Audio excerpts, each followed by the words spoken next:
Welcome to Talking in Stations, an EVE Online podcast. I am your host, Matterall, with Carneros. Good morning. How are you doing today? Good. I'm still giggling from us discussion before the show started. Yeah, we're doing our stretches and exercises for this one. And wow, the amount of stuff that has happened since last show. If you want to get a handle on what's going on, you really need to listen to last week's show and then this week's show and probably the show after, because things are moving really fast. So thanks for joining us. Today we're going to talk about the Battle of UALX. I call it You All Die. X is for die, so it's UALX. It's just the way I remember it. And that was in Tenerife. So that battle was gigantic. And we're going to talk about it with some of the guys that were a part of it.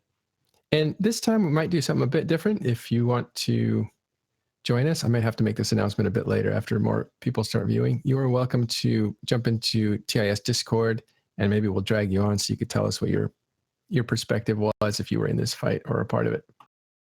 But yeah, Carneros. I was there. Yeah, you were there. So we'll find out what you did and how it went with you. There were funny stories, yeah. Yeah. Let's get in our guest today. So we're happy to have with us Killa B, who you know from NC. Hey guys. Welcome. And today we have a new guest, Lord Raven, who is from, I believe, Test Alliance. Correct, yeah. Brendan Bros and Test Alliance. Good morning or afternoon. Good morning. Good morning or afternoon. Let's get to know, everybody knows Killa B. He's been on the show many times, but also he's a well-known FC. But Lord Raven, we know you too, but why don't you tell the audience where you're from and some of your history? I've been playing for, I think, 13 years now, something like that. I've been all around, Bob, AAA, Melly, Secunda, all this stuff. Over the last year and a half, 2 years probably, I've taken a break from major FCing and stuff. I've kind of retired. ProGod kind of asked me to come out of retirement a little bit to help him with all this stuff that's been going on. So I said I would, and we've been going full steam ever since. I've pretty much been doing like rooms and stuff. A lot less sleep. Sleep has been a rare commodity this week, I agree. Yeah. All right. Well, it's nice to have you on. We'll get to your role in the battle in just a few minutes. I'm also welcoming one last guest, Apple Pear, and he is from Goon Swarm. Hello. Hey. All right. The big topic this week has to be what's going on in the South. But I think maybe we ought to talk about the entire war and just to give some perspective on what's been happening. Because this war kind of split into, and this is for all of us, we can all talk about this. This war is basically one war with two fronts. You have a northern front, southern front. And the southern front is the one that was really boiling at first. It was where the hot zone was. And PL was really knocking the heck out of Legacy Coalition. So for a while, it looked like they were really dominating this. They even killed a test Keep Star besides a bunch of Fortisar. So they were kind of like burning the land around Legacy. Is that a fair characterization?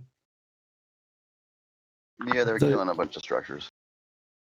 Right. They had momentum in the South. Right. And then when the Imperium joined in, that immediately changed it from what Harvey Skywalker called the Trinosaur War, right? Triumvirate and Winter Coalition against the dinosaur of Test.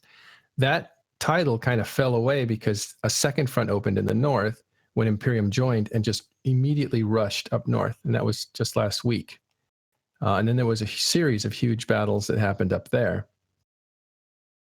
And I would say it went back and forth, but a lot of the goals were being accomplished by the Imperium. They actually anchored a forward operating base 7 jumps away from the operating bases of CO2 and Darkness. So it was really like, close quarters with these two massive super capital fleets in face to face, really only a few regions away from each other. So a little bit of background there, Killaby, like how did that go? How was the northern part of this campaign going? Well, I mean, they got their forward staging up, which is good, and then they've started hitting a bunch of keepstars. They had that huge initial push on the CO2 staging keepstar and DW Tech, and they made a serious serious try to attack and kill that. They pushed it into, I don't actually know if it was in structure or if it was. I think we defended on the armor timer, if I'm not wrong. You got it on the armor, yeah. Yeah, so they made a very serious attempt on killing that. We then managed to defend the keepstar by using Cynojammers in the right places, and ever since then we've managed to hold pretty effectively versus the Goon pushes. Yesterday, Goons killed one of the CO2 Fortizars in Khorasan being the midpoint that they use for their super capital and capital fleet whenever they want to hit. Whenever they want to hit into Pure Blind and Fade, they basically jump their stuff out of 6 RCQ into Khorasan instead of having to take that regional gate at E9 KD, which obviously they can be bubbled on. So Khorasan is a somewhat important system to the Imperium. They killed that CO2 fort there yesterday. And apart from that, I'm not sure if they've killed much in terms of structures. I think one other anchoring fort was killed, one other anchoring CO2 fort. So from my perspective, the northern front is going pretty well. We're holding up, and we're getting some nice skirmishes in between the big timers, of course, which is something that I really like about the northern front so far. It's not all just huge form-ups on both sides and then blue balls or hell-dunks sort of thing. Mm-hmm. But there's also some really nice little skirmishes involved. Like yesterday, for example, I had a really amazing brawl versus Initiative and Space Violence and one Goon Jector fleet in, I don't even know where it was, in Pure Blind, basically. We had a nice brawl with them that was really fun. So yeah. Northern front, from my perspective, is going really well. I had a nice brawl also with CO2 Mutants together with Init. I was flying A-stars and Init came in with Mutants also. We had a nice brawl there. I think one thing we killed an IHUB of FXR and ETEC set. So that IHUB is now reset. So for the next 35 days, they cannot put Cynojammers there. Yes. So that's at least a nice part. But for the rest, I think one of the big things why we lost the momentum in the north a bit is what happened in the south and us moving our Supers and Titans from 6 RCQ towards there for a while.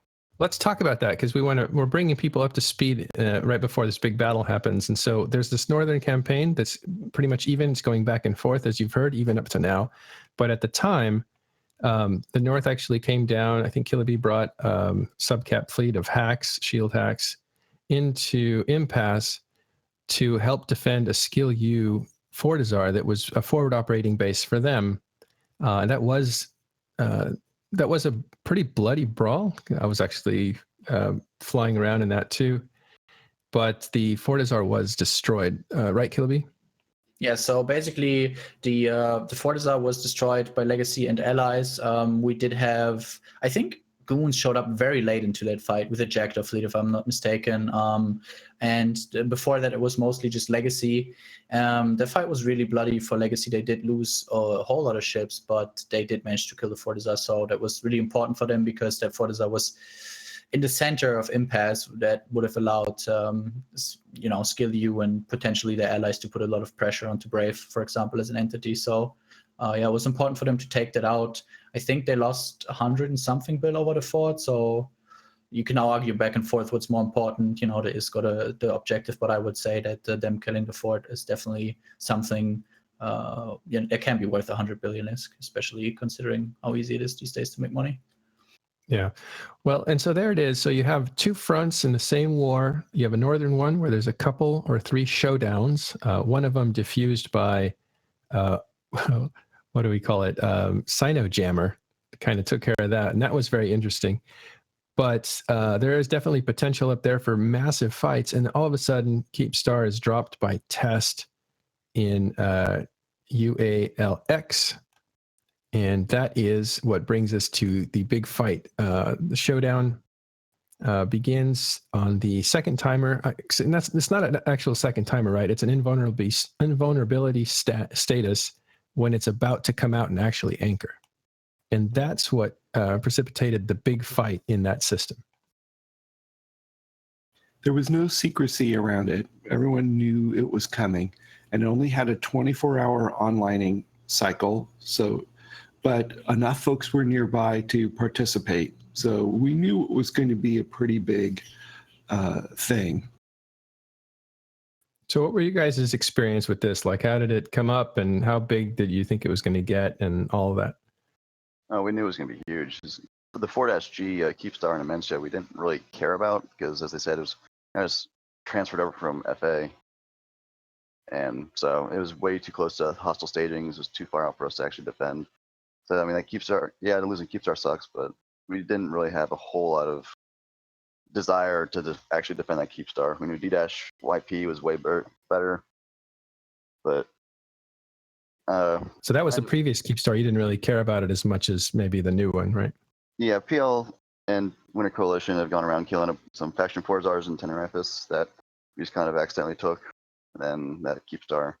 But trying to fight down in Tenerifis and like Northern Faith has just been a nightmare because it's 1 or 2 mids for our super caps while it's in range of either Tri or PL staging system. So having the mid and stuff is just a nightmare. So we knew we had to fix that, which is why they dropped in UALX. It was a place where we had friendly Sov still in Tenerifis, and it was in range of most of the places we were actually fighting. So this Keepstar came down in a strategically good location for you? Yeah. I think Warped Intentions has a Sov there, so like it's one of the 2 systems we actually still have Sov in Tenerifis. And like I said, it's in range to get down to Faith where some PL supers are harassing and stuff, and it's in range of Tris and PL's ZMV staging system. Right. So did you expect resistance to this Keepstar when you put it down? I did. I'm not sure. I assume Proga Legend and the other high command of Test did. I mean, PL doesn't want a Keepstar in their way, so. And it was accompanied by dropping a Fortizar around the same time as well, too, like the day before, maybe, or. No, we dropped a Forzar after the first Keepstar died. The first Keepstar died is where we anchored the first Forzar. Yeah, okay. I assume it's because we couldn't get this Keepstar stuff together fast enough, and they just wanted to plop down something right there to claim the grid for ourselves. Well, I heard a more strategic theory for it, but it might have been something that was crafted afterwards. The story I heard was they put a Fortizar there at the time, but they put the new Keepstar, dropped a second Keepstar. Maybe I'm not supposed to leak that part yet for the show, but they dropped, when the first one died, spoiler, the first one dies, they put a second one 1,000 kilometers away from it, which is, it's still in the same system, so it's still strategically useful in Tenerifis, and it's still a good location in the theater.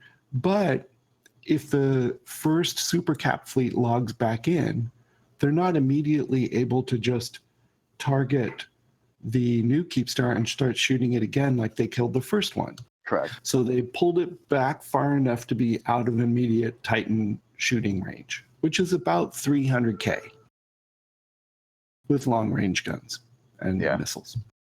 I mean, Forzar will still do good damage to Capital, so it helps if they do log back in. But you don't want them anchoring a we don't want PL or them anchoring a Forzar there into trying to claim that spot and helping them out at all when they did log back in. But we should back up to the battle a little bit more. Yeah. So so Wednesday, the 18th, these forces assemble, right? These dark clouds that are hovering over this one system, again in Tenerifis, and the word goes out, I think, that it's going to be a big fight, or it's definitely going to be a showdown, and everybody's showing up. And sure enough, it started. Let's actually go into it, but the summary is it started escalating, and it got to be a gigantic fight, the type that are very rare in EVE Online, happen only once every few years. And let's go to that, how that actually happened, Carneros, or anybody. Well, during the 24 hours of the onlining period, one of the things that happened is the Imperium formed up the second Supercap fleet, the Shield tank Supercap fleet, and moved them through from Delve, through Quirius, through Catch, to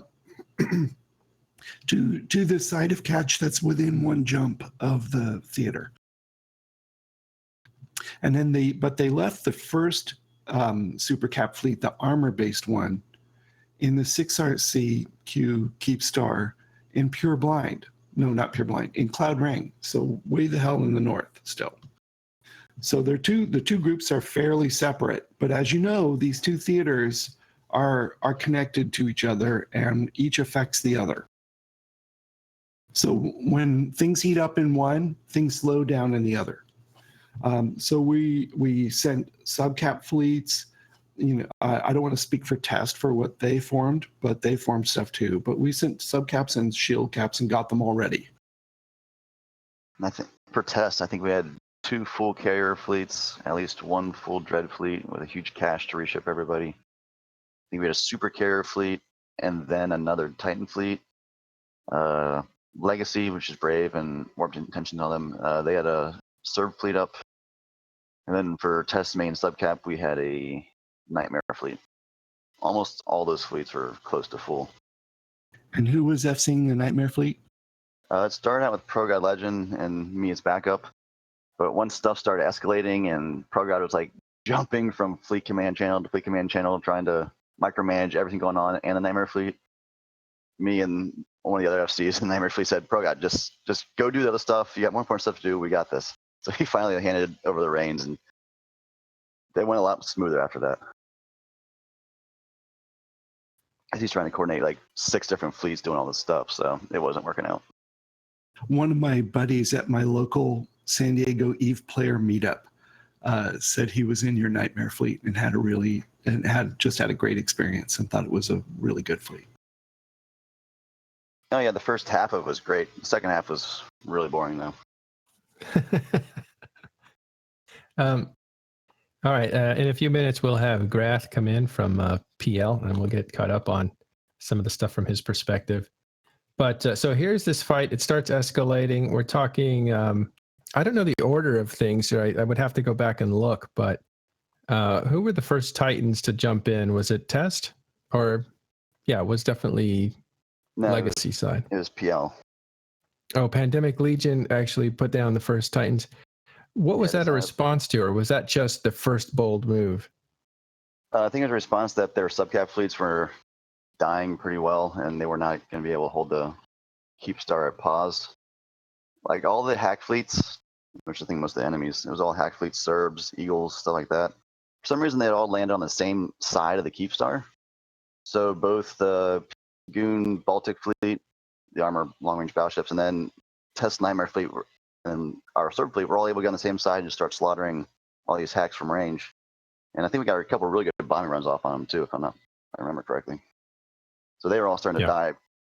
All knows the Pandemic Horde Gila fleet was the first thing that came in and pretty much meat shielded and suicided on the Keepstar to start pause.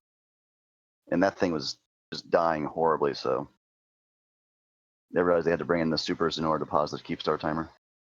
Yeah, for those of you that don't understand how Keepstars work, when they're anchored, they're very vulnerable for the first. They're vulnerable for the first 15 minutes.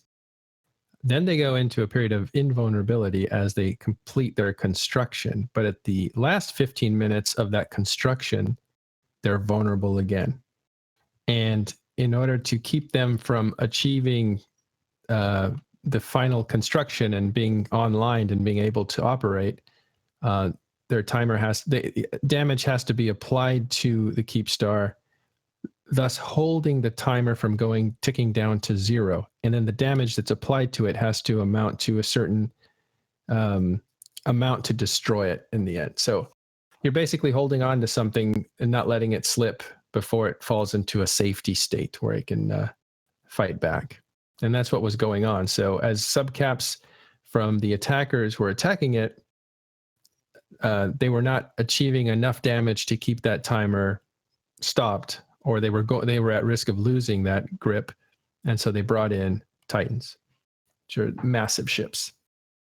And the concept on the Titans is fit them with long-range guns, use your long-range guns or missiles to hold the Keepstar paused, and then use your doomsday weapons on enemy capitals or enemy super capitals as they get within range. So then what happened next? So PL dropped some Titans. I think we already had a lot of our carriers either on grid or already coming into the grid, being Aspires or the Keepstar. At that point, we started bringing the Titans and everything else right on the Keepstar and tether range. At this point, the Nightmare fleet had pretty much killed or chased off all the other subcap fleets, so we kind of just sat there for about an hour, I think, waiting for shit to happen. Because all the other hostile subcap fleets, PL, Winter Coalition, all their subcaps had retreated underneath the umbrella of their supercaps, about 400 off the Keepstar. And us Nightmares weren't going to go in there and get in gun range of the Titans and Dreadnoughts, because that would have ended badly.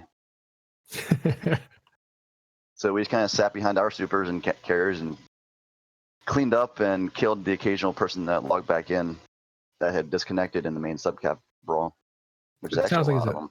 a bit of a standoff there. Yeah, I mean, a lot of Eagles disconnected and Munions and everything else. So we just kind of sat there, and one would probably come in every 5 minutes and reconnect, and we just pop them and kind of watch. So what was the next step that really escalated this fight?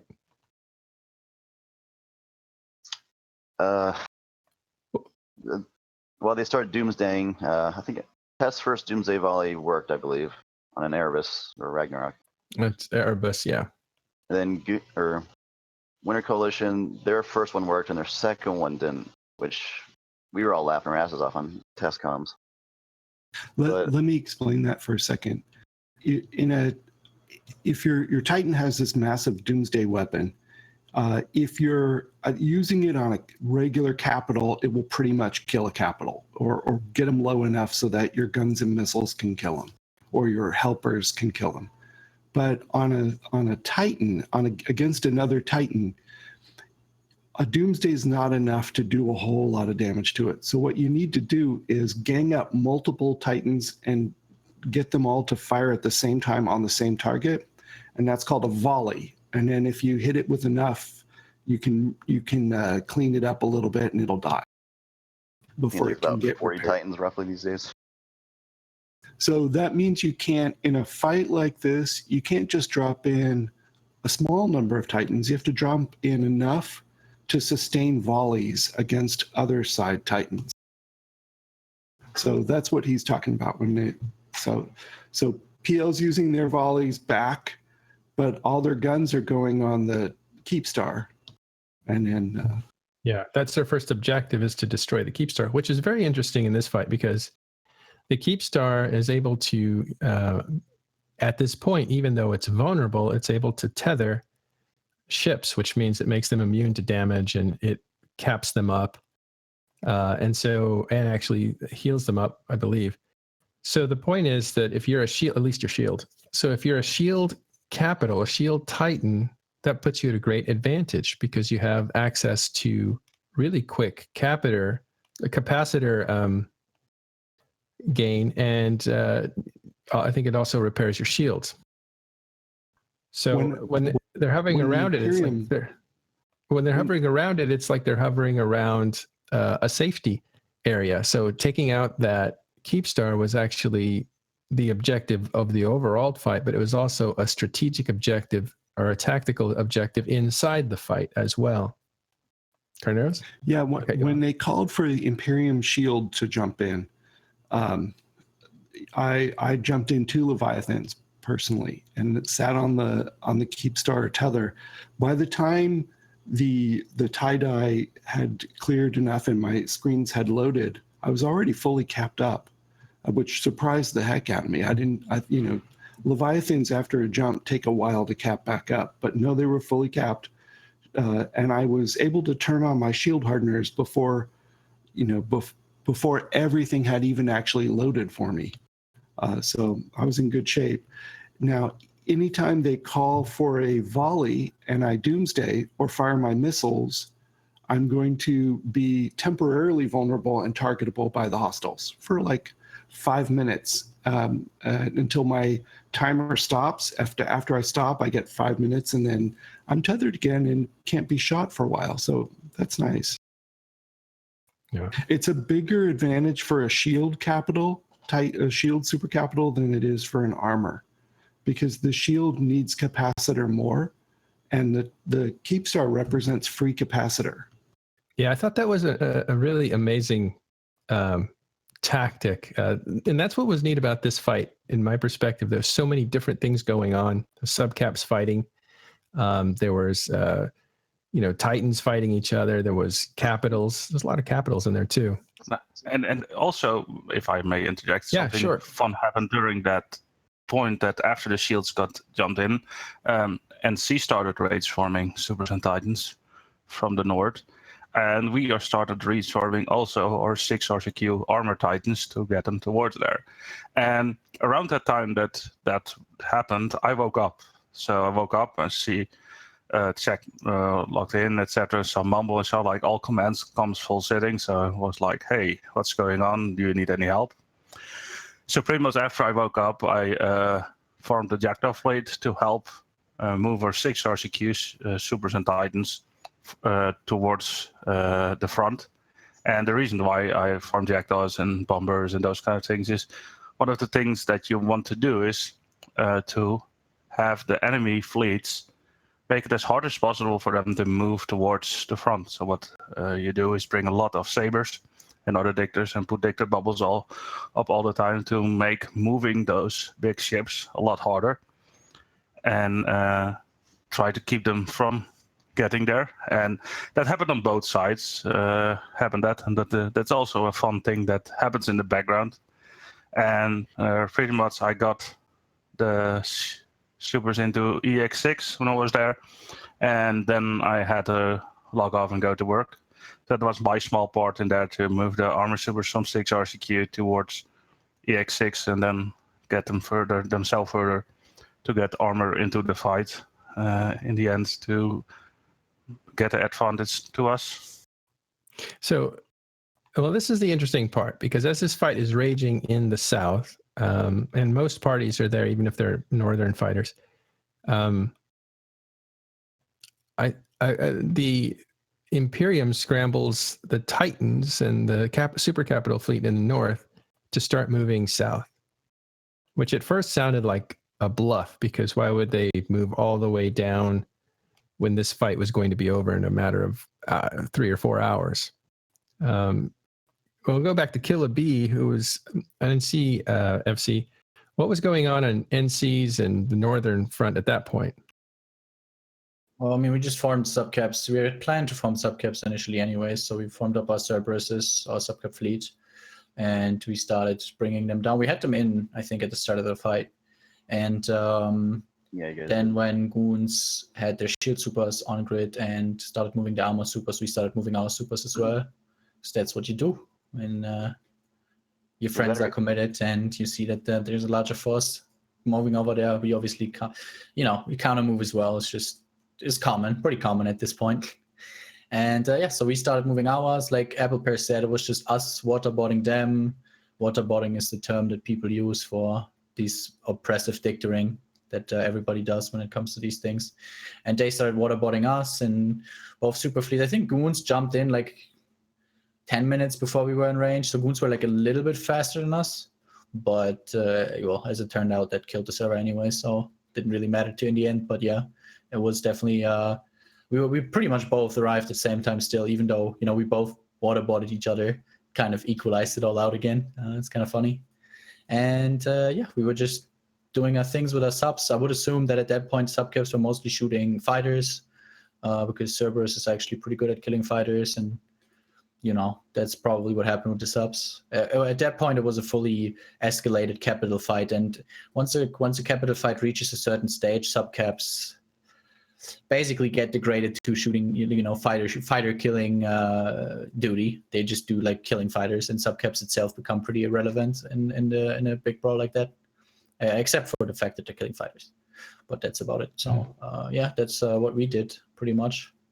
We never loaded grid with those armor supers. We never jumped in, unlike goons, because when we wanted to go in, the node died. So yeah, we never ended up jumping in. So as these reinforcements are marching down, it creates a dramatic tension to the fight, because the fight's already escalated to a full-blown Class A super capital fight, which there are very few per year. There's only been a few in history. And you have Titans from PL against Titans from Legacy going back and forth. And we thought we broadcast this live for hours. It was about a 7-hour fight total. About 3,600 people were fighting in this fight. A lot of them were in super capitals. But as we're looking at the tactical stuff that's going on, we hear that the Goons or Imperium is coming down, and at first it seemed like a joke because they all logged in and there was not a lot of activity in local. They're just kind of joking. But then we confirmed later that they were moving down, and that's when it became definitive. They actually were moving, and that was about 300 combined fleet of super capitals. Do we know who made the first actual decision to move down? Was it NC or was it Goons? Oh, I'm certain it was Goons, or at least their information was known first. But NC, Killer B, was it a reaction to Goons coming down that you guys formed up? I was asleep when we started moving, but I was told that our super cap form up was a reaction to Goons starting to move their shit from 6RCQ. Yeah, we weren't planning. So we knew that Goons had pre-moved their shield supers, and it was something we were fully expecting. But we didn't make any preparations initially ourselves to move our super fleet down. So it would make sense to me that, if the shield supers alone would have caused us to move down, and we probably would have prepped something, which we didn't. We didn't have any like signer routes or whatever prepped. When it started to look like that might go until downtime, we started sending out signals and prepping shit, of course. But yeah, I think I'm pretty sure it was a reaction to Goons starting to log in their 6RCQ stuff, and then we logged in our stuff and just moved in as well on the other side of the map. Goons went down the western side through like Fountain, Delph, Aquarius period bases, I would assume. Actually, no, you went Aquarius catch, yeah. And we went through drones pretty much. We went like MTO, I think, and then in some other or some shit. Fuck no. Sorry for the cussing. Sorry. And I think the Imperium's reaction to that made the armor fleet log in was to seeing how the volleys were trading off between Titans and deciding that it was going in our favor, so maybe we should up the ante. I don't know. I think it was partly a little bit of surprise that we actually have a fully committed super cap battle with both sides on grid, bubbled and going for it. And then they just got excited and said, let's bring in everything. One thing that's made it easier for us, of course, is that when we were in Delph, it's pretty easy to move to Delph and move a big part of the way because it was our own space. And we had a few points that they bubbled us and made it a bit hard, but most of the way it was pretty okay to do.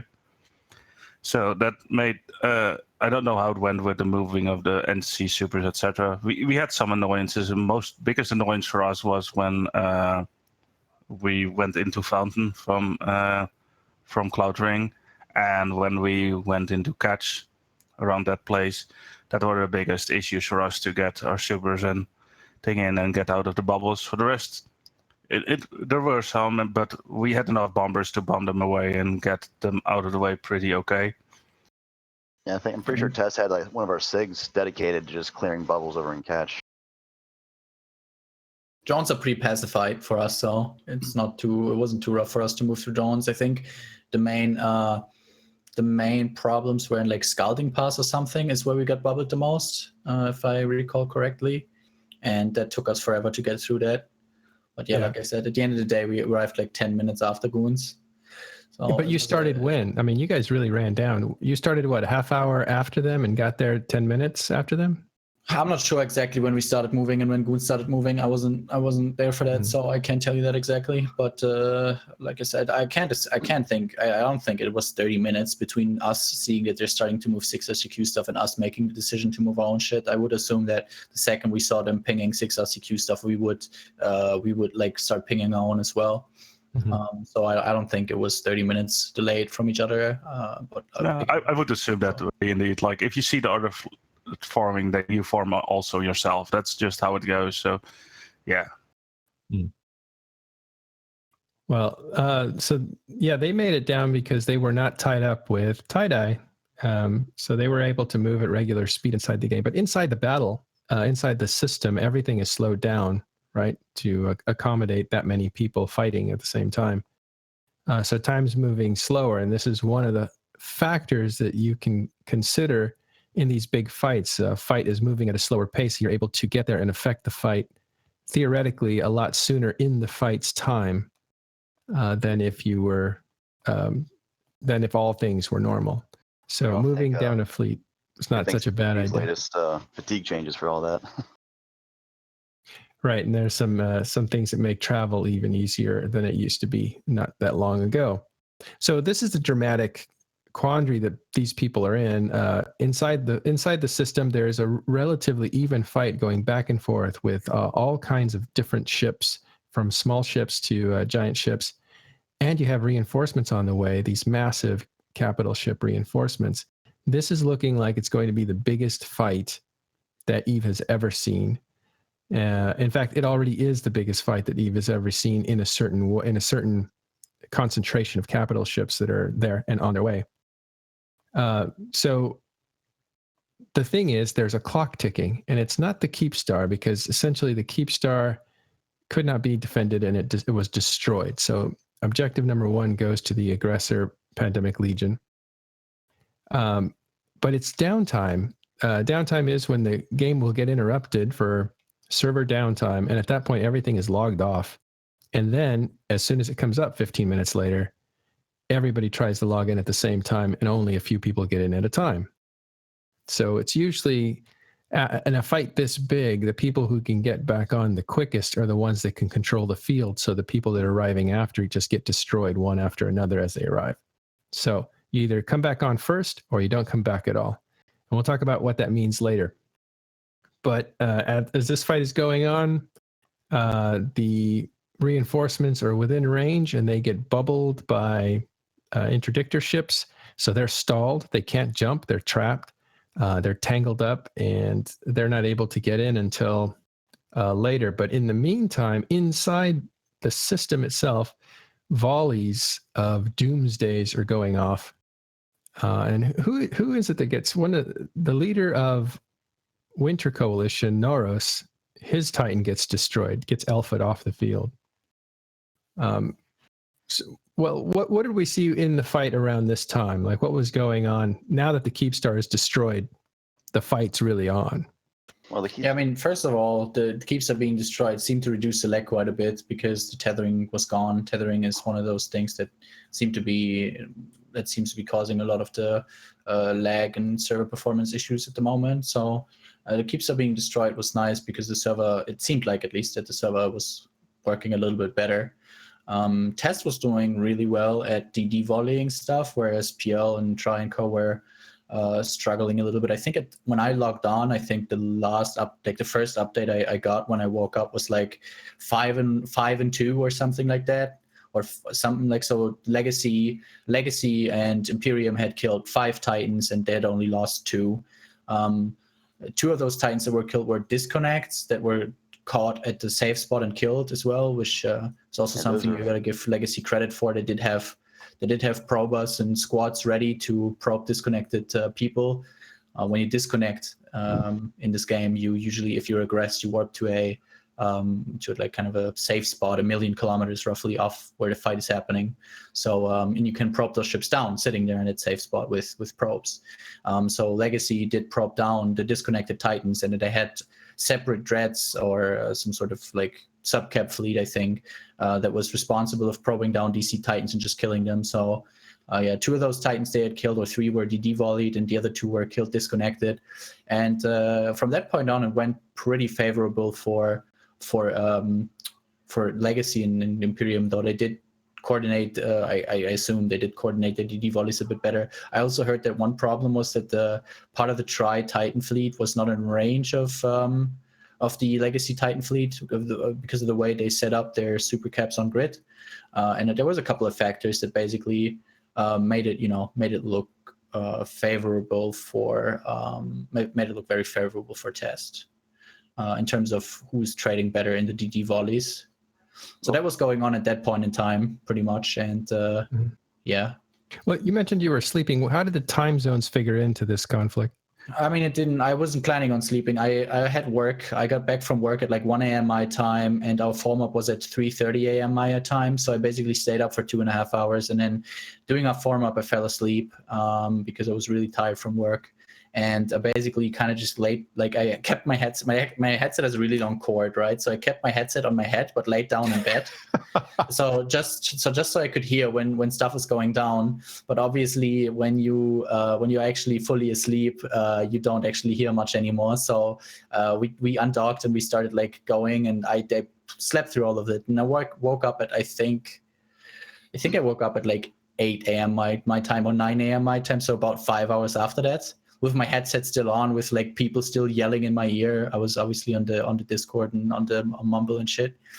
So that was pretty funny. And then I basically just got back up, sat there back down on my computer, and had somebody bring me up to speed, and then went from there, sort of thing. So time zones, I don't know, man. Honestly, for a kind of timer like that, where everybody, like the EVE community is very committed compared to other gaming communities.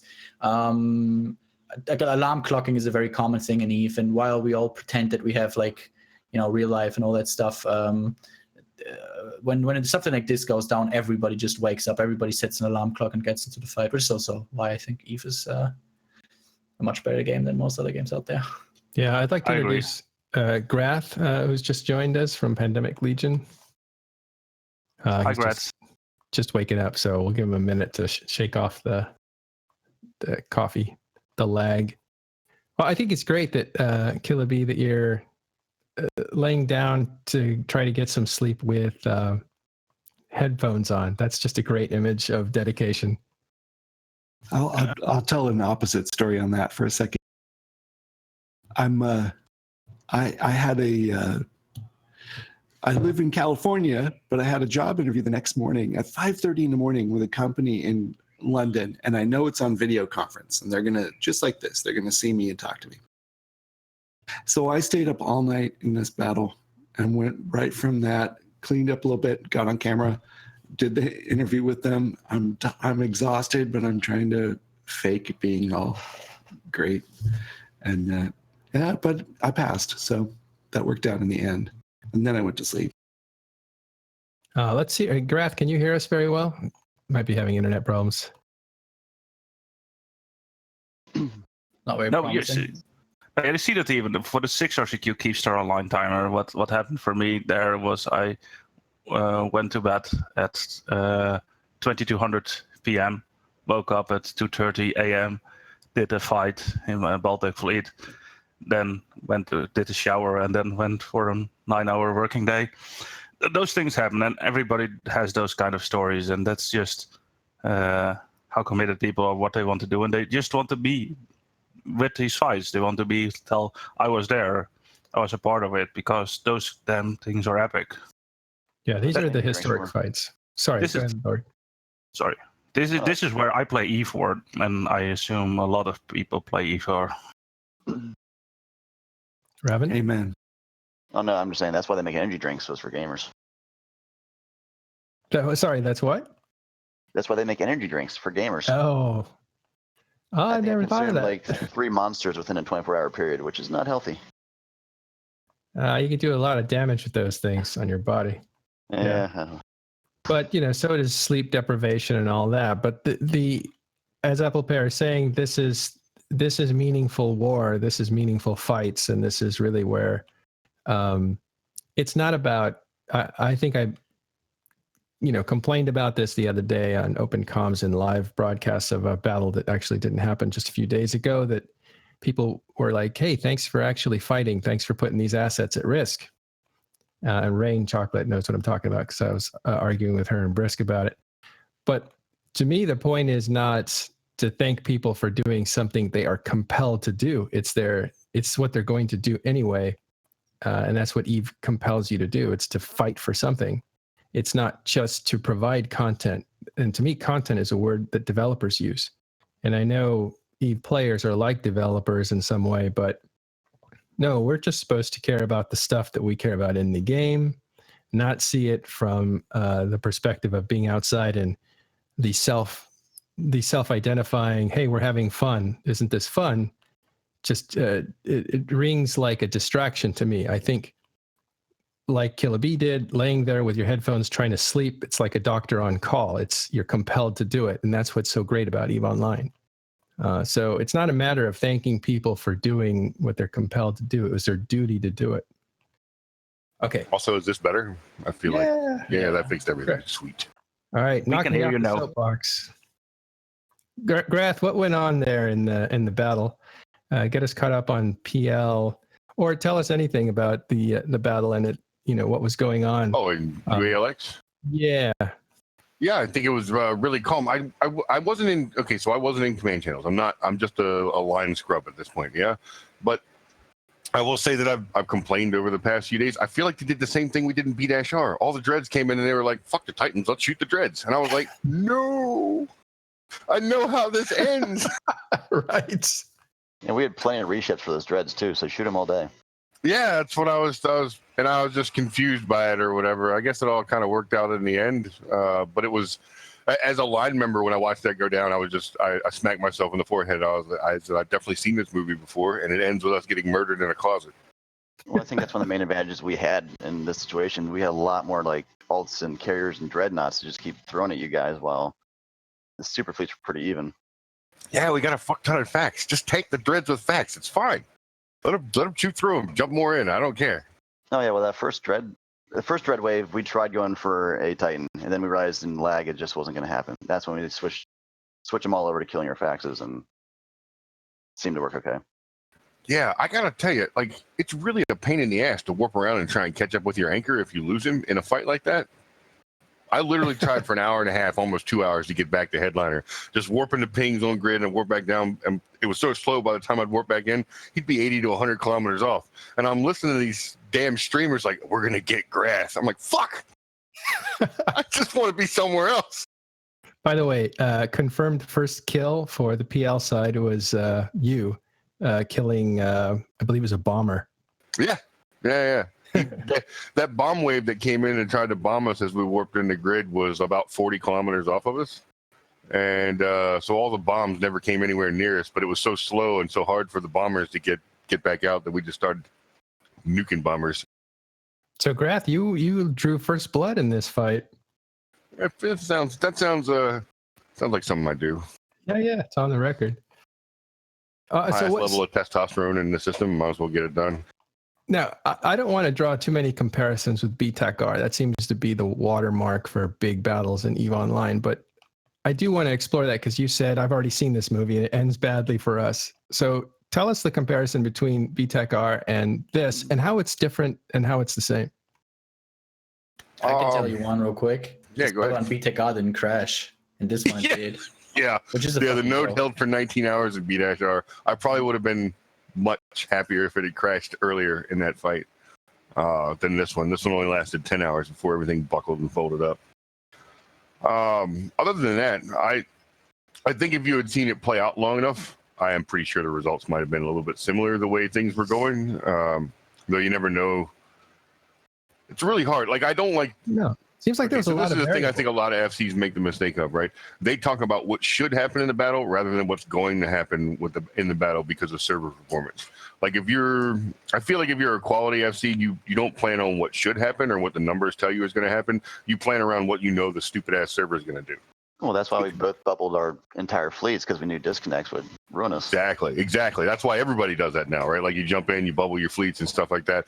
And so At some point, you question why we started shooting dreads. And on the other hand, after the head GP fight in the same Halloween war, where Goons lost 500 dreads, the decision to jump 500 dreads in seems like it might not have been the best, because there was a potential at that point for the server to lock itself up. You guys jumped them in waves, so that was a little better. But Goons jumped all 500 at once. And that ended up really bad for them. If nobody remembers, they lost 500 dreads over the course of like an hour and a half or 2 hours or something like that, as they never loaded grid and just died miserably. And that was in BTAC-R, you're saying? No, that was in head. It was a few days before BTAC-R. It was the first time they tried to really get down on us, I think, with Alpha Fleet in a way that would have hurt, but they jumped everything at once. And so it didn't really hurt. It just locked the server up and everything got killed. Right. I remember that was a big battle, except that it got overshadowed a couple days later by BTAC-R. Right. But at the time, they were, as each new Titan or Dreadnought would jump in, it wouldn't have its shields, it wouldn't have its stuff turned on, it would be low cap, and it could be picked off pretty quickly before it even had an opportunity to load grid and do stuff. So yeah. And that's another thing that everybody that fought in BR or any of those big fights where everything dies, who's screaming about why you guys didn't just log in after the node crash.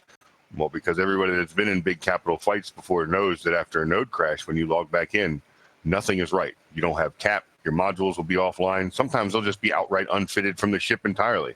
And so everybody that was, and I feel weird because I know that the test pilots logged back in and some of them had to see weird things like that. So to ask, why didn't you just log back in and fight it out like a man after that? That's a great idea, assuming that everything was on your ship the way it was supposed to be before the crash happened. That's never the case. Right. And of course, after the disconnect, the node crash, etc., all the fighters you had out were disconnected. Gone. Right, that's all gone. So you don't have fighters. You got modules offline. You got 3% cap. You got nothing really where it's supposed to be or how it's supposed to be, and nobody's going to log back into that situation. We're going to do what we did and just play it safe and smart. Yeah, I guess. Well, again, going back to the BTAC-R UALX comparison, it seemed like BTAC-R was, first of all, a mistake. It wasn't supposed to happen. Although the tension was there and the assets were in place, it wasn't supposed to happen. It was something that just happened. But this was a planned assault. Did that make any difference? Yeah, numbers were way higher. I think you find that like the BTAC-R thing, because it was spontaneous, numbers were kept manageably low. Whereas with this one, since we had days and days to plan it, the entire world showed up. I think both sides are way more prepared for it too. Yeah. 3 ships and everything else. The other thing was when it happened, because the mistake in BTAC-R happened really close to after downtime. So they had really almost 24 hours to fight it out. But this time it was planned for only 6 or 7 hours before downtime. Yeah, it's also why a lot of people went. I would think that it's also justifying a lot of the decision making in terms of commitment, because worst case we're gonna sit here until downtime, which was only like 6 hours out. And there's not like in a fight like that with the servers being as slow as they are at that point, there's like not that many. Like if the node hadn't crashed, maybe both sides would have lost like 2-3 more Titans each, and that would have been it, right? And as much as it hurts to say that, even now, I think how many Titans did the PL TriSat actually end up losing? Like 11, 12, which is a joke. Like 11, 12 Titans are not much anymore. Like that can effectively be mined by a corporation of Rorquals in, I don't know, man, a month or 2 if you're just mining with like 10 I didn't think take that long, will it? It's like, it depends how much how many Rorquals you have, of course, but it's just so easy to replace that kind of stuff. Same for Tappy. Tappy and PL are both going to have an equally easy time to replacing that kind of stuff. And that's also, I think, why a lot of FCs committed. When maybe in another scenario, maybe if the fight started right after downtime, I think there would have been less commitment because people didn't have that safety net called downtime there. Yeah, and Tappy is a different name for test, same group. But another thing, and that points out another difference, is the Titans that were dying in BTAC-R were old war horses, right? Grath, those are your words. Oh yeah, some of the Titans that died in that fight were some of the oldest in the game, for sure. Yeah, so they'd have a history. They were, as far as memory goes, much more valuable than the Titans that are being used the first or second time in this newer fight. Yeah, some of Yes. these Titans are secondary and tertiary Titans for pilots too. Like There's large. some guys Titans. have Keep Stars have given you the option of stacking up a couple extra Titans, and some people, like one guy actually said in one of the threads where they like people talk about what they learned from the fight or whatever that we have. He's like, in a fight like this, it's okay for me to just have one thing on grid. Having three Titans and 2 supers on grid, it's just too much effort, too much commitment to a single field, and too much to concentrate on. Yeah, I mean, funnily enough, a backup Titan isn't even like a thing you joke about anymore much. Like, there's plenty of people who have backup Titans, and it's just something. It's a little weird, but it's just the way that the game has shifted, I guess. So that's fine. You know, people still get excited for Titan brawls, and they should be. It's still the biggest possible escalation in this game. I'm still waiting for the T2 Titans or some stuff like that. You know, right now the biggest escalation that there is in the game is Titans versus Titans, and so it's right that people get excited for it. I'm just saying it's not as hard as like the first Titan loss way back in the day was a huge deal because like an entire alliance worked on it thing for weeks, and you know all that logistics that went into that. Nowadays it's just such a like little amount of work that has to go into actually building a Titan. It can all be done by one guy, right? Like one guy minds and builds the whole thing. Yeah. Oh yeah. I looked it up for myself. My first Titan I had in February 2017, and my goal was to have one of each race, and I finished that earlier this month. So in 1 year, 3 months, I got myself from 0 Titans to all 4, and I just did it slowly, and not with a lot of effort. If you have other people who do a lot of effort in it, I knew people who have in like a few weeks mined together enough to get 6 Titans and those kind of things. It's just pretty easy to get there, especially with skill injectors. You just make the pilot like a few days before you get a Titan out of build. It makes it a lot easier for people to get there and have fun with it and play with it. We can also store your spare time these days, unlike before where you just needed a whole nother character. No, True. yeah, that's a big deal. Yeah, Keep Stars changed a lot that way. And Yeah, I so think some of the older alliances have been really slow to recognize the value of a Keep Star and how much they are both need. Everybody makes fun of us, like, oh, PL holds Saab now. That's great. I'm glad you got a joke. But the game changed, and you have to change with it. You actually have to have Keep Stars if you want to have a functional super carrier fleet. You have to have at least one. Now they're making fun of you because PL said we're living the mercenary life. We're not going to stay anywhere. We're going to move. Yeah, around. nobody gonna pay us anymore. You know how much it costs to move us into your area? Like nobody wants to put that. They're like, hey, how much would it cost you to do this? And we're like, well, it's $30 billion just to move us in the area, and everybody shits a brick. What?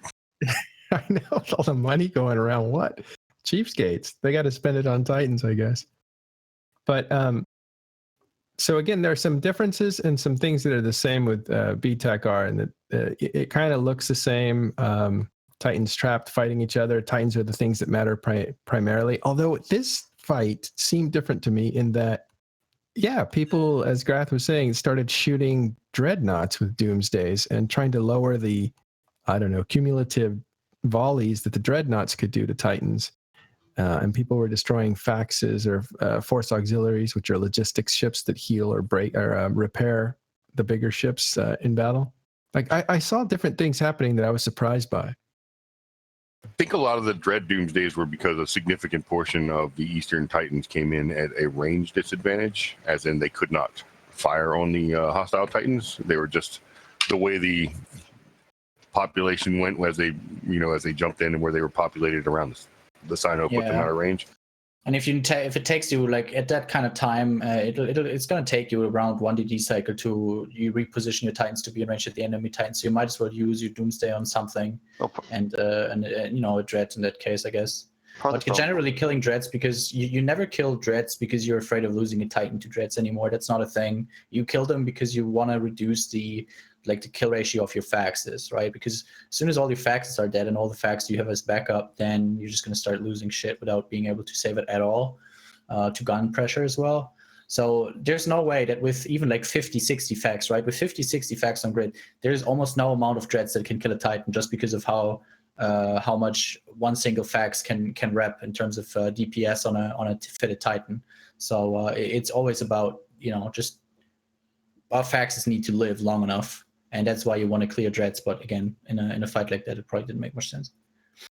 Part of the problem is Doomsday seem to be the only actual mod that works on Titans in these kind of fights. Like you try to switch ammos or anything like that, no, that will never work. It's not just the only thing that works on Titans. It's generally the only reliable weapon system, period, point blank. Oh, yeah. Like, you need 50 guys or 30 guys or 40. I'd say 40 guys, but that one dude tanked 38 Doomsday, so who the hell knows anymore. But you need basically 40 or 50 guys that can just point at a guy and he dies in the leg. And that's the only thing that's ever going to kill anything. Because if you were in a Dread in that fight, one of those 500 Dreads that jumped in, I bet you've got some grim-ass story of how your guns fired like maybe 3 times an hour. Yeah. Oh yeah, I mean, I had a Titan on grid. I tried switching modules out. I got like one module switched out in the course of 5 hours. Well, I heard the server prioritizes Doomsdays above other things, doesn't it? Or is that? Yeah, so there was this one interview, I think, once where CCP, someone said, I think it was after 9tech4, I think it was Falcon maybe, I'm not sure who it was exactly, but they said that there was some sort of a prioritization list in terms of what modules go up, and there's like, apparently fighters are super low on that list, and like guns are really low on that list, and Doomsdays are really high up, which is why why we'd have to play it like that. It's kind of it's actually really interesting and funny and sad. It's like kind of all the emotions together. How much we, you don't have to. A lot of the game strategies in these big fights are not just evolved around what your enemy brings and what your enemy is, also what the server can do and what the server does, and it just seems a little awkward. You have to fight your enemies and CCP. Also, there's a bunch of butt-mad people in your chat over there. I don't think they've been reading Reddit today to know that a lot of the Titans and Supers are out now. No, dude, trust me. Don't tell them that. They will go to Reddit and then they will. We're getting there. We're getting there. We're almost there. We're almost there. We're almost there. Hold on. Graf, I'm just a tip for the future, man. During TIS, never read chat. It's hilarious. I mean, you could read chat afterwards. It's actually hilarious. I'll ask our But chat please to like behave. I'm starting to see stuff I don't like, and I don't want to time people out because we want everybody to be able to contribute. But you gotta respect the people up here, and they gotta respect you too. So it's fine. They don't have to respect me. Fuck them all. hey, you gotta respect them too. That's what I was the second part of that. All right, so the battle's raging. Reinforcements are trying to get in. Goonswarm finally untangles itself and jumps in, or the Imperium, and boom! Like we have like 10 Titans down on one side, 3 or 4 on the other. The server crashes, and then I actually was asleep at this point because I had to work the next day. But what happened after that? Did Legacy log back in first? No, I mean, it's not really about who logs in first. It's about, I mean, it kind of is as well, yes. It is kind of a mix of who logs in first and who was winning the fight before the crash / the DT happened, right? And it was pretty obvious that Legacy and Imperium were winning the fight. They were winning the Doomsday volleys. They were doing better than PL Try and Co did. So even if Goon Superfleet, Armor Superfleet had loaded, and the NC.Armor Superfleet had loaded, it would have really done nothing in terms of the trading value, because us and Goons had pretty much the same amount of armor Titans, so it would have just added like more Titans on both sides. So it was a factor of, okay, it didn't look like PL and Co were winning, so they make the call not to log in whenever the node is back up. And of course, at that point, it's whatever. Like they were never going to log in to begin with. Even if they managed to log in their subcaps first or something like that, they would have never logged in their supercaps and stuff, I don't think. So that's plus the original strategic objective of the Keepstar was gone. The Keepstar was already dead at that point. That's true as well. I want to introduce CCP Falcon. Thanks for joining us. I know you're busy. Kids. Hey, Falcon. What's up, Falcon? I heard you've been having a rough couple of days. Doom's been trolling people, and you're catching shit for it. Dude, I've been having a rough couple of weeks. Yeah, I want to be super clear. Like, I don't have anything to do with leadership, but I know for a fact that we didn't ask anybody to petition their way out of it. We had a plan. We have a plan. We've had a plan the entire time. It did not involve CCP's fucking petition system. I've been playing this game for 12 fucking years. I've never gotten banned, right? And I have zero intent to have anybody that like Headliner's not going to get banned. I don't, unless Doom Chinchilla keeps fucking with Falcon, he's not going to get banned either. Like, nobody's going to do anything from our side that's going to get 12-year-old accounts shitted on here. So, like, from my point of view, I'm like not even that bothered about all the shit that's been thrown around, man. The only thing that I worry about is our customer support team catching flack because it's out of order. Right. I've And you guys actually, didn't move us for sure. Funnily enough, I have literally just posted like a huge long wall of text on Reddit to clarify exactly what's happened internally over the course of the last few days. I've been talking to one of our lead GMs, put something together, and I've literally just posted it on r/Eve like 5 minutes ago. So if anyone wants to read it, they can go over and read it right now. I'm expecting some salt and some angriness, but fundamentally, like all of these claims that we've moved people off grid or done whatever or this or that or the other, total horseshit. Like there's no way that we want to interfere with this engagement, this fight, this siege, all this conflict on the whole, because it's not in our best interest. And why would we do it anyway? And everyone who is high level enough to understand the metagame of EVE and is not an idiot understands that too and isn't messing around. Can you, because I just opened your post, it's very long, can you TLDR it maybe? Is it like just... They didn't move anybody. One dude moved. They moved him. One dude got moved accidentally. They moved him back. So they didn't move anybody. In the interest of total clarity, 2 guys accidentally got moved by one of our junior GMs. One was a guy in an Erebus and one was a guy in a Revelation. The guy in the Erebus, we actually just moved back this morning, so it sucks to be him, but he shouldn't have petitioned erroneously. The other guy was in a Revelation. He got moved back to a station in a system somewhere. He then subsequently got out of the ship, and it was handed to another member of his corporation who then used it in a different op. So it's not like we can put that dude who's now in the ship into ULX. That would be incredibly unfair. That'd be awesome, though. It would be a super dick move, but also mildly funny. It's a cursed ship. All right, Also, are you allowed to mention what alliance the Erebus was from, or no? In the interest of not being an arsehole and pinning things on people, I'm not going to mention which alliance is involved. I have an idea, but we'll see. can you tell us what your idea is? I think it's Skill Yourself. They're the ones that had the idea to do it in the first place. So I'm going to just assume it was one of them. That's the one I figured. Right, they're trapped. So who's okay? So the battle gets to downtime, and the servers go down for their cycle, their usual cycle. At that point, who is basically trapped in that stasis? PL, right? Pandemic Legion, Skill Yourself, Winter Coalition. Winter had a ton of dreads and everything else. Winter did? Yeah. So most of our dreads actually never loaded in system, which was something because we had 120-ish dreads that we were sinoing in as the fight started. And after the node crashed and we were telling people not to log back in, we were kind of worried about how are we going to get these dreads out? Fortunately, most of them were in alts, so it wasn't that big of a deal. But then we did some internal, we pulled some APIs and we got some data internally, and turns out that only 30 or 40 of those dreads actually loaded grid before the node crashed, because we jumped our dreads in pretty much after the Goon Armor superset loaded. And at least from what I could tell, it was the Goon Armor Titan starting to DD one of the, I think, PL Molochs that caused the node to crash. I mean, that's just what it looked like for us from a player point of view, because that's kind of what happened last before the node crashed. And only 30 of those dreads actually ended up being on grid, so we got pretty lucky. Obviously, we had a lot of subcap stuck, but yeah.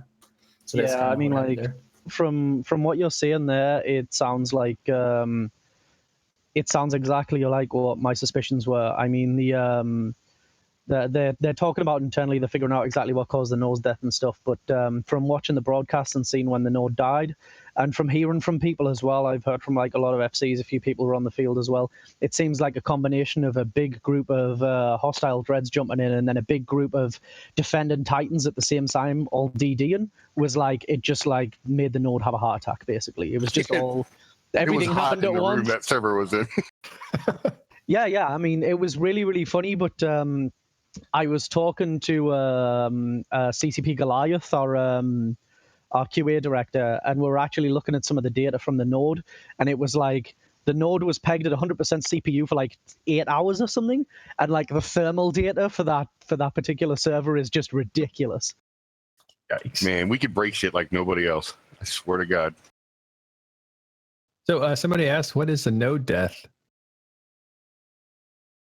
It's the really, really easy way of saying the node that or the server core, the process that is hosting a solar system just basically falls over and dies because it becomes saturated with requests or information or anything like that. So it's just basically to the point where you get down to 10% tie-dye, and then you get into sort of the murky last 10% that is really, really messy, where sort of things don't really work anymore. And then you get to the point where the server just kind of gives up and goes, I'm not playing anymore, and just basically the process dies. What you get first is you get latency to the point where we start to get warnings that there's a missing heartbeat, which means the server's basically not responded.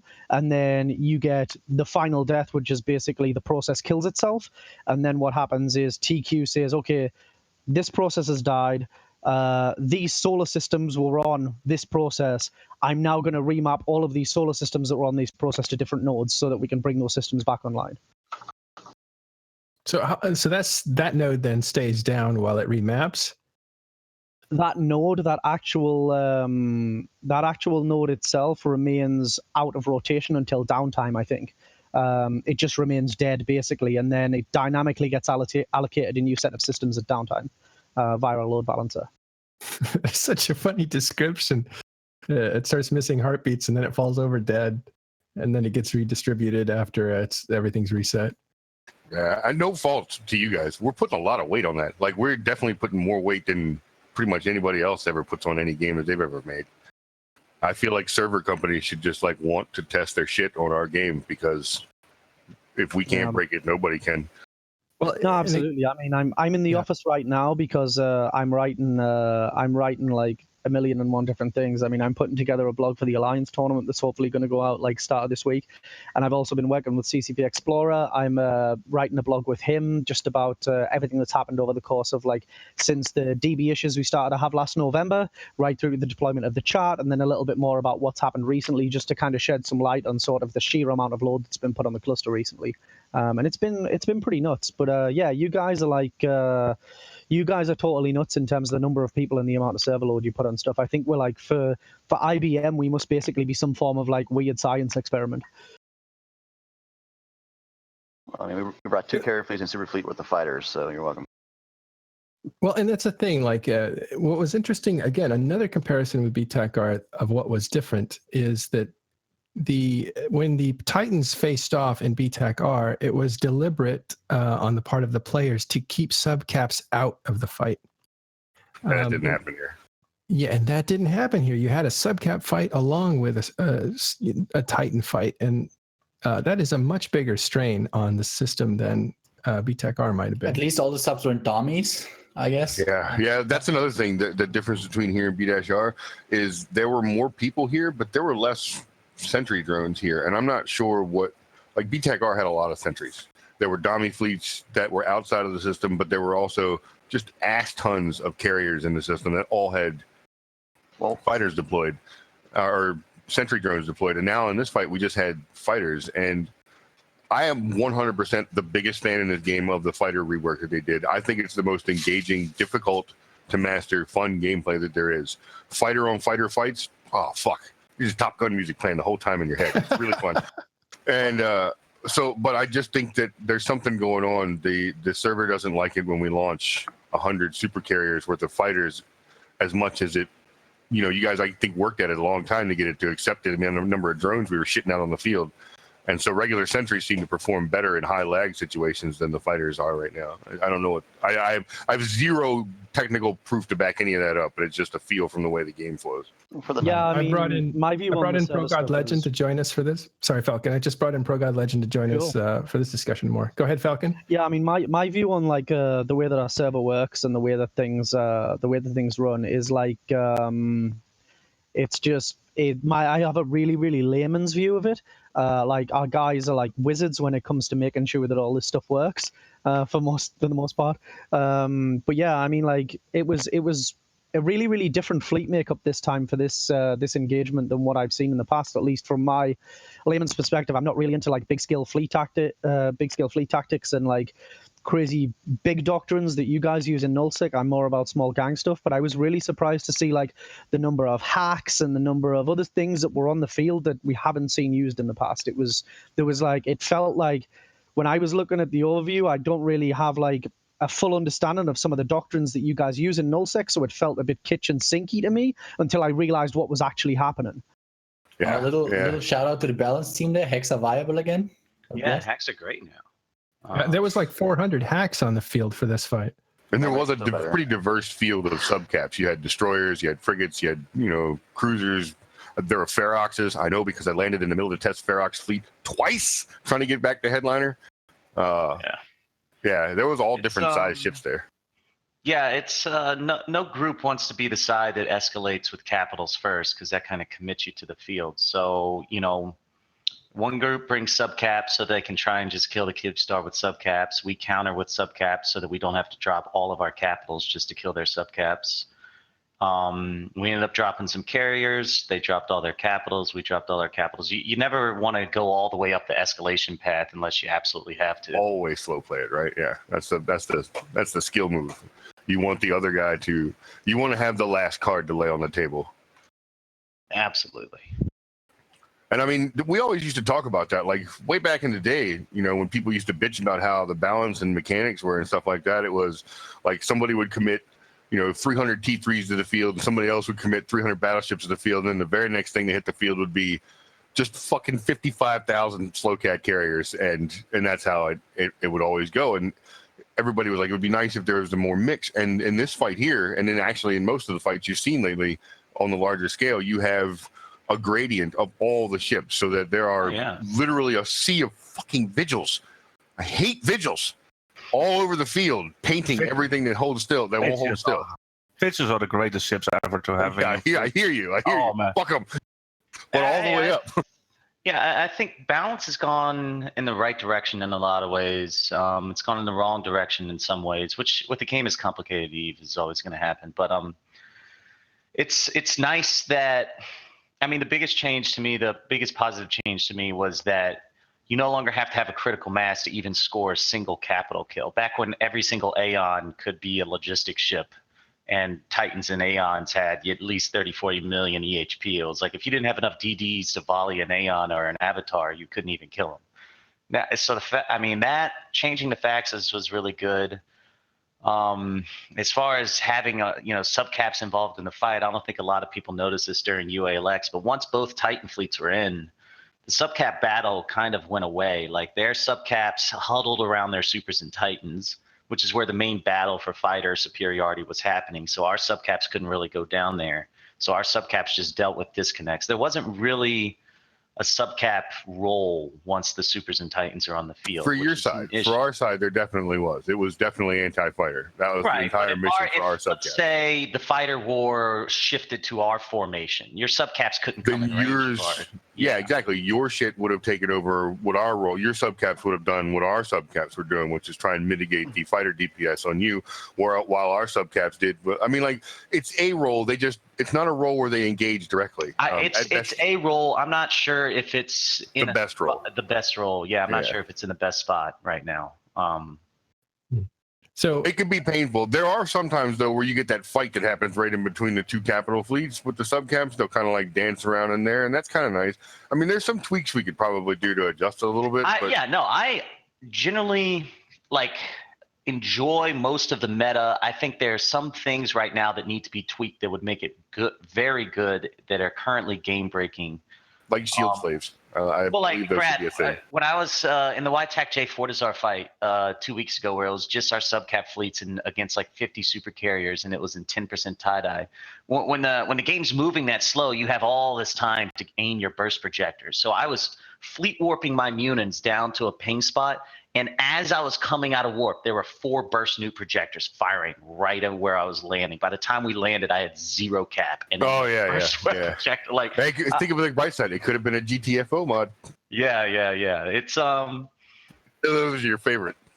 Yeah, so things like that could definitely be tweaked. Back in the Slowcat days, you could at least warp away once the Slowcat started coming in. Now you've got burst bubble projectors coming out the instant they hit the field. So we were talking the other day, and when they did this big super carrier and Titan change where they gave us all these new doomsdays and shit like that, we were sitting there talking the other day. I don't remember any fucking buddy asking for AoE shit. Yeah. None of us were like, you know what we need? we need an AoE Doomsday, or how about more AoE nuke bombs? Fuck, man, that's what I was missing in my life.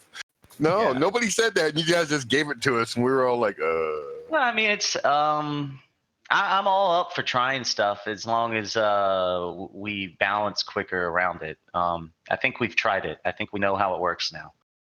Like, Right. Pro has been on the receiving end of the GTFO mod in Oh, a big yes. 10% Famously. time dilation fight, and it sucks. It's like, it doesn't look fun at all. Like, I felt bad for him the third time they blasted him out of the fight. It's 20 minutes to get back to the fucking grid. Like, and then that's just to get to the grid. Then 10 minutes of deceleration. You're out of the fight basically a half an hour at a time every time it goes off on you. Yeah, 3 times in one fight. But I want to try to bring it away from balance and bring it back to this fight.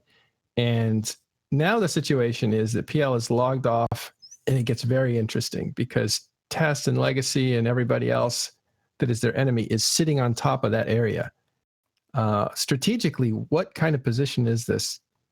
PL. It's less than ideal. You Let's wanna go with Killer? Philip. Oh yeah. I was gonna say like, so it's way worse for Try and Skill U because they actually have their mains sitting there, which is something because they were having their mains in Carriers and they actually have their mains partially have their mains being logged off there, whereas PL was only their Super and Titan ults, which is mostly alt characters. So you still have your main character available for, regular fleets and stuff. So I think initially it was a way worse spot for Try and Skill U than it was for PL itself. But of course it still sucks to have your Supers and Titans caught. To my knowledge, though, PL managed to move the majority of their Titans out this morning. We saw 7. I don't know about the majority. So that's Super something. locators. There's a bunch. Yeah, we We ran gotta- locators. We got a good chunk. I We've was been running told it was a good chunk or like So a that's majority of them something. or That's whatever. something that I guess I have to bring up now. Is how are these Titans and Supers moving their location without coming out of E-Warp? I don't know. I'm not saying it's an exploit or any. I don't know. I'm curious. I don't think it's necessarily ever like it's been in the game forever. The entire system used has been in the game forever. I don't understand, and I think that's something. No, I mean the way I remember doing is you did it right before downtime, but to my knowledge, that's been fixed and ruled an exploit. Was I it I mean, ruled an exploit? I don't think the think logging anything's in ever right been before ruled downtime exploit. does work It's still anymore. I good. think we tested it. It doesn't work Yeah, anymore. we tested it too. It doesn't work. So when we logged back into the game after the node went down, there was a lot of people who were at safe spots. I'm fully aware that the node crashed, all kinds of crazy stuff happened. I'm sure plenty of people aren't actually inside those bubbles and never were. I don't know how the situation as far as who that is and how you could check that. I know you could check your location with API, check your XYZ coordinates. Yeah, and which I'm is sure there pretty was some huge. people, Like they took yeah. that out for a while, by the way. We used to have a thing a long time you ago. used to Captain check Thunk people's developed it. supers, yeah. Yeah, when you have 20 Titans in a tower, right, with like 50 supers on top of it, and you ask everybody, or you ask someone to log in, or you ask 10 people to log in, they needed to be able to know that they weren't going to land in the middle of another ship. And so Thunk, you used to be able to get a long time ago the XYZ coordinates of a person, and on our kill board you could log in and see this little 2D representation of a tower, and it would show your ship and like the 5 or 6 ships closest to you around you by looking at the information that the Eve client provides you. And then that way you would know, okay, I should probably be careful logging in because there's an Erebus near me. And then you would just not. You would wait until it was declared safe. But that went away, and we were like kind of upset when it went away. It was like, oh, that was kind of a cool thing to have. Yeah, But, well, I know you could evidently check it's your back now. location. I know you could check your location, but to my knowledge, I don't know that you can move from one grid to another grid without initiating a warp command. So I don't really know what's going on, and I'm not accusing anyone of anything. I just want to know what is okay and what isn't okay. I just want clarification so I can plan. That's all I ever want. I want to know what mechanics are acceptable. What are we working with here so that I can create plans? Because I'm an alliance leader. I want to know how the game is. What are the game mechanics? That's all I want to know. In other words, what's fair or Well, not even what's fair. within- What's within possible and what's not possible. What's supposed to be happening and what's not supposed to be happening. That kind of thing. Well, right, CCP. I think Falcon addressed some of this earlier. If it's the same issue, I'm not sure it's the same issue, but You know, It's not. Yeah. I'm So not- okay, so- this morning we watched about 18 to 20 of their Supers and Titans log into UALX and jump out. I mean, that could just be people who were moved when the node went down and they just checked with API that they weren't in the bubbles and they logged in and jumped. But from everything we've been seeing with chat logs and, from people pinging their supers that we read with our spies, they seem to be actively doing something. I don't know what it is. I'm sure it's, I will say this. Arcane If I were in the knowledge. same position, if the roles were reversed, I'd be doing everything that they're doing. So I'm not, sitting on a high horse here, blaming anyone for anything. And I'm sure if the roles were reversed, Grath, and I was secretly moving Titans and Supers out of a hell camp that you had, and you guys didn't know what I was doing, you'd I'd figure it out, sure. You'd question that too. So Yeah, for sure. I would be. I don't feel like. Yeah, I feel like I would have tried to figure it out. Like, I don't know. I don't know how the intelligence section of our alliance operates anymore, per se. Like, I can't see any of it. I don't read any of it. I didn't want to get maniitis where you just get old and brag about what you got until your Titan spy gets killed. So I just stay away from it. yeah. So I don't know how it operates, but I feel like I would have had a super or a Titan stuck with you if the roles were reversed. One of our guys would be in there, so I would know what your plan was to leave because you would have to tell me directly. That would be how I worked it out. I mean, Ask Goons, we kept the Titan with him for the longest time without them noticing until fucking he wouldn't stop talking about it. So Manny couldn't stop talking about it. I just feel like we would just know, and that's. I would try and make my members not look like Spurge Lords by having that information to them in some way. But I can't blame I can't blame any. But it looks bad to them. They've been putting work and effort into this, but it's just one of the areas where skill injectors allowed anybody to fly a capital ship, right? Like that's a thing now. Anybody can come into the game, instantly fly a capital ship. But unless you've been using them for years, you don't know all the little retard tricks there are to get your ship to function properly and in all the different situations and all the things you can do with it. It's not that. It's not like, this is a very simple question. Can you move from one grid to another without using your jump drive or within systems? So no jump drives. Can you move from one grid to another without initiating a warp command? I feel like that the answer to that question is yes, and I feel like that's been it's been the thing forever. So, okay, so say you log in right now, right? You're not where you were. Yeah, when but that you logged doesn't out. work anymore. That whole log off as you're coming out at UWarp thing, or supposedly it doesn't work anymore. I don't know. That's the way I have always. Yeah, that's the way I've known it too. And it's not. You don't do it before you. It's not before you leave warp.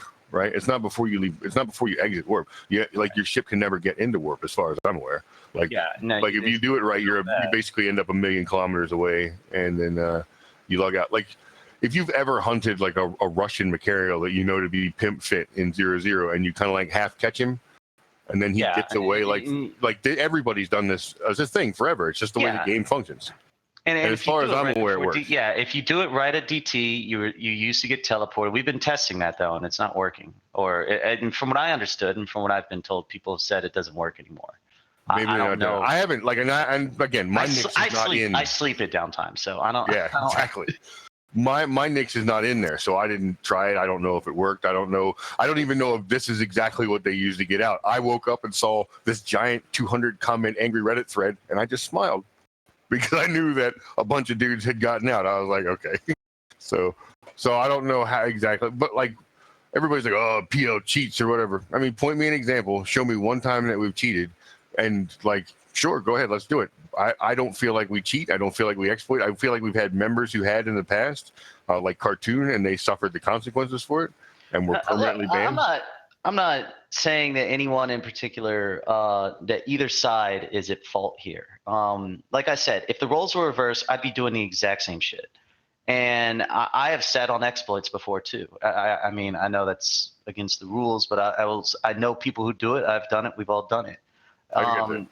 So my account's 12 years old, and I've never even been not even for a day, not even for an hour. I've never used any of the old warp to zero bullshit or anything like that. I don't do anything that will endanger my account.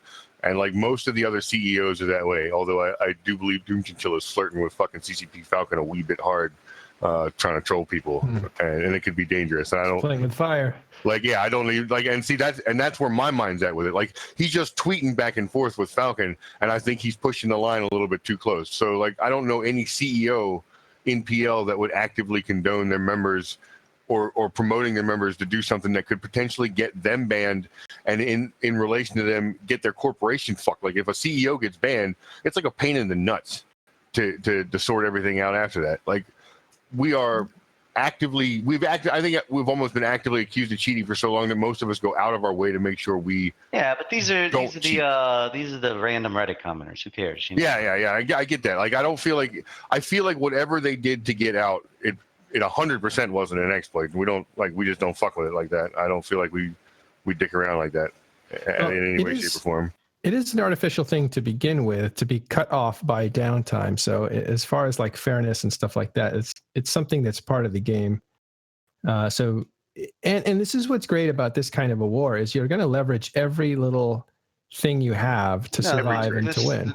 This part of the game, the whole, how does the game function under heavy tie-dye? I don't like how does the game function lag or down? Yeah, I don't like arcane knowledge either. I'm totally against that's not weird. the good part of the game. That's the frustrating part of the game. No, I'm just saying. For me, like, this is actually the worst part of the game. Like, you know, it's the part that you don't want to have to deal with when things get so murky and so heavy into tie-dye that you have to start guessing about sort of what the server's going to do, and no one really likes that, but it only happens in like very, very extreme cases. It's something that we don't like either, but it's props to everyone involved for actually sticking through it and continuing to keep on fighting despite the fact that sometimes things get a little bit saturated. But yeah, it's not a position anyone wants to be in, and I think for me at least that's the kind of that's the part of sort of these big conflicts. The only part of these big conflicts that I really don't like is when the playing experience is subpar for you guys, when just everyone dogpiles into a system and you end up with people who are disappointed or angry. And then additionally, the part that we feel as well is when people try and drag us into the metagame bullshit around this. And I think this is like what I just posted on Reddit. This is the first time we've ever done this where we've come out and we've made a statement because people are deliberately trying to drag us into the metagaming side of things. And like, that's just that kind of bullshit just has to stop. This is a fight between the East and the West. It's got nothing to do with us. We just provide the landscape for you guys. Well, absolutely. And it's what I would say is that, is it possible for us to just, as both sides, for us to look at the situation that came from the server, from the node disconnect, and just see what we can do to fix up? Because I know a lot of the PL and all Skill Yourself Titans, they have modules offline right now. They have a lot of stuff broken with their ships that came from the node disconnect. I know we had that too, but we logged in afterwards, so we had a chance to fix it. They don't have that chance, and it's an unfortunate situation. Is there any way where we could just review the results of the node disconnect and just be like, okay, this is where that should go. These modules should be on these ships and online. These people should be here. These people should have full cap, just kind of like a last known good call fucking result. That's what you return to. So we don't actually, we don't have as far as I'm aware, we don't have the actual functionality to be able to do that. It's like, that's too granular for the kind of data that we store. But on the flip side of the coin as well, like, it's the same as us saying, well, all of a sudden, like, there's been a node death and a lot of people lost their ships. Like, it's also like going in and saying, okay, let's reimburse all those ships. Like, we just prefer just to be completely hands off and just let you guys get on with it. As ugly as that might sound, and as painful as that might be, and as brutal as it might be, it's like, what happens, and we don't want to get involved with the fight. Right. And I remember the situation that led to that policy. So I totally understand it. So. All right. I'm glad we reached some kind of consensus, I think. But more of that will be explored outside of this program. I want to get back to this in our last 15 minutes. We're going a bit long, and talk about what the repercussions are of the situation as it stands now. I think that's given the legacy Tappy guy. You know what? I hate the name Tappy. I really wish. I understand it came from you guys, and I don't know how it got put back in use. From what I understand, it came somewhere from something like Billy or some shit like that from a long, long time ago. And I don't know, and I don't care, but it's the dumbest fucking name. I just like calling you Test. It's fine. Your Test. So anyway, Test and Legacy pretty much had a whole week to do anything they wanted, realistically. Well, no, we've had like 24 hours. I mean, we only got the Keepstar on last night. Yeah, I think before it's all said and done, you'll have had a week. Like, I don't feel like I feel like this. A week from now. Yeah, I thought you meant. Yeah. So yeah, the way I view it is. Why am I salty and sad, Roscoe? Go fuck yourself. You're a retard. I'm not salty or sad. I'm fucking. All right. I feel good about this fight. I like it. I think it was great for everybody involved. I totally agree. Grath is pumped up. I don't know what you're talking about, but go ahead, ProGod.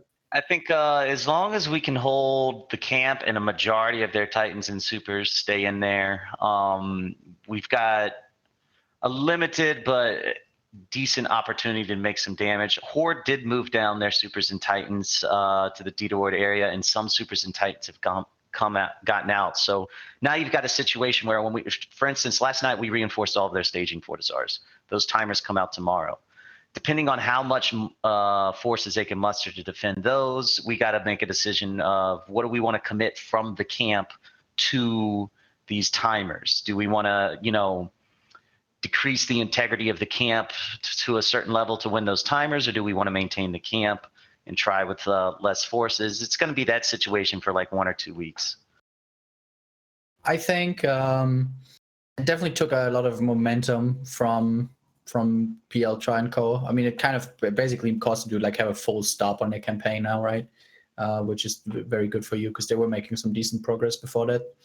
But yeah, it's interesting to see what comes next for sure. Well, the key objective with the whole UALX Keepstar thing was to get a staging system that actually had good jump ranges. So now that we have the Keepstar online, even if the camp gets broken and we all go back to where we were a week ago, we achieved our original objective of getting a staging system that doesn't suck. So that's at least a bonus for us. Any gains beyond that are obviously huge, and we should capitalize more than just getting a new staging system, considering the situation we have them in. But it's a good start for us at the very least. And I think even now we can kind of consider the battle won. I know it was said we slightly lost the ISCOR, but considering all the stuff we've killed since then, I think the ISCOR's pulled pretty even. And the loot we got. Yeah. Well, and let's talk about that. I cover that at the end of the fight. It's disconnected. Legacy comes back, and they place another Keepstar soon after, and that Keepstar is the one that eventually online successfully. So now they do have fucking money problems, right? Goddamn. Well, we've got all these faction citadels that we keep selling. Yeah, Makes total noticed. sense, right? Strategically makes total sense. You know that your enemy's stuck on grid. You know that they can't really do anything. At that time, the PL, not the PL, sorry, most of the Goon Supers were still in place as well. So there was no way that anyone was going to contest that Keepstar. And it was, of course, something you can do. I don't think it's a secret to anyone that Keepstars are also pretty replaceable and not that hard to acquire. I did see a ping from Sword Dragon to his coalition that Goons sold us that Keepstar. They didn't. We had 2 Keepstars. Right? You have 5. Yeah, Billy was saying you had 5. Now, ever since they changed the, we used to have a Fortizar path. Everyone did to go through their space, but then they did the 30-second tether invulnerability. Yep, but no, those are the towers to protect the kingdom. You got to put them up everywhere. Now you got to have a Keepstar chain. So we've been getting that together. I'm shocked I haven't seen Goons put down a Palatine yet. I'm not even getting close. They got so many of the regular ones. I just figure at some point somebody's just going to shit the Palatine down in the middle of Delph. Money issue, Brett. I think it's a problem with the stuff you need. There's not enough PI supply. There's not enough PI supply. I think that's what I was told. I have faith that they are actually doing it. It'll make me happy when they do it. They're just going to shit one down, and then they'll shit 5 more right after it. If any coalition will drop a Palatine, it's probably going to be the Imperium, yeah. So at the end of this fight, Test clearly they lost the objectives in the fight. They didn't protect the first Keepstar. It went down. Not a consequence because they put a second one up. PL actually did more damage to Legacy on paper, but most of the damage was on more, refundable or insurable ships, so they didn't How actually many dreads lose that ended much up dying? money. It was like 170? I was like 360 actually. But Died? Yeah. you can't Holy underestimate shit. the amount of loot and stuff. Like the loot and all that kind of stuff. By looting a grid deck is a lot of money, which is Oh yeah, we're up to 200 billion. yeah, we got a lot of flag. we got a lot of flag when we started actually like when PL initially deployed down to catch about a year ago, over a year and a half ago. We started actually looting and salvaging every single grid we won. Like when if we had a battleship brawl, we looted that grid. If we had any kind of dread brawl with our enemies, we looted that grid. We salvaged the wrecks. Yeah, it's just money. That is a lot of yeah, money. that is a huge source of income that no alliance has really tapped into properly yet. Yeah, like everybody's like, give it to Brave. Fuck Brave. There's like billions of ISK out there. So it's definitely something, like Probot said, 200 billion is I would have said maybe a little bit less is what That's what we've counted so far. Yeah, but that's a lot of there's a lot of loot and salvage. You can replace pretty much all the dreads with that, and it's a really big factor that people like to forget. So ISK obviously ISK efficiency looks great on battle reports, but there's often a lot more that goes into this into these numbers than just the pure value of the Z-kill loss or whatever. Well, it was the strategy too. Like the node crash happened, but the downtime was an hour and a half later anyway. Yeah, it didn't change anything. So the log out positions were going to be the same. Getting you guys to defensively drop all of your short range dreads was a big deal for us. I don't know why we did that, to be honest. I was sleeping for that. So Carneros, does the war look like it's advancing in any certain direction? It's fun. Well, that's something. It's too early to say it's advancing in any given direction. Although I believe an Avatar just died in E9KD. Oh, I think CO2 and the Imperium are going at it right now. It's one of those northern skirmishes I talked about, which are the fun between the strategic timers, because right now shit's escalating pretty nicely at the moment in E9KD. We're on grid as well and engaged, so yeah, it's nice. The north seems kind of fun because you've got two large subcap forces. The south, most of our enemies are super capital heavy and like fighting with super capitals, and nothing wrong with that, but I enjoy subcap battles, and they're just. We've been having brawls almost every day now. It's been really fun. Yeah. I do feel weird about how much progress was actually made after this fight, right? Like most of the time after a decisive fight like this, you feel like you'd see, like this was a huge momentum shift for ProGod's team. Like I won't take anything away from all the Titan work. force you guys have trapped in there is still very large. Like I get it. Requires a lot of manpower. I understand. I feel this is like the first time we've seen one go down like this, where there was a huge decisive fight that you guys won. Like don't let anybody say anything fucking different on any forum. Like we killed the Keepstar, big fucking deal. You controlled the grid for almost 96 hours now afterwards, and with potentially fairly devastating consequences. Like, but after that, this huge momentum shift, everybody just kind of sat back for like 48 hours and was like. Well, I'll tell you how it looked from our end. Like after downtime hit, and first all the FCs immediately went to bed. So there's like 5-6 hours of nothing going on right there. And then when we woke up, we were like, all right, now we got to start setting up the camp. So we anchored the Fortizar. That has a 24-hour anchor time. And then we started getting the Keepstar ready. At that time, we were still expecting, we were of the opinion that the sooner you break out, the better. So we were expecting the NC.Armor fleet to just form and come down. I mean, they had moved down the night before, and they had only moved back to Geminate at that time. So they were still pretty damn close. We were more concerned about getting the Keepstar online and making sure that the camp looked as strong as possible so that no one tried anything before doing anything else, because the Keepstar needed to be online and ready to go. Well, looking at it from an outsider's perspective, and I've been covering this game for a long time, this is the most dramatic war I've seen easily since the Fountain War, maybe even before, maybe ever. This is I think I've been playing for 11 years. I've been in almost every major war for the past 9. I don't think I've ever seen a 4 or 5 day period where the stakes have been this high. I would say in the Halloween War, a week before BR Tech 5, there was a big giant battle in Head GP where the Goons and Russian coalition lost about 600 dreads, and we killed the iHub, and it looked like we were going to win the war. And then BR Tech 5 happened, but BR Tech 5, it was a battle, it happened, it was done. This situation is just so unique because their Titan fleet is logged off in space. No, they're not logged off in a tower. It's in space in a battle situation, and we have a Fortizar on grid with our Titan fleet logged off, ready to fight them. So, like, if the stakes are just so high here, like at any moment, another giant Titan battle could break out. So, like, every single hour has that possibility just hanging over it. You know, nothing could be going on, but everyone knows in the back of their head, like, is now the time? Is, you know, 3 hours from now the time? Is it going to happen? It's now realistically, the FCs know that a breakout attempt will have to be pretty well planned. So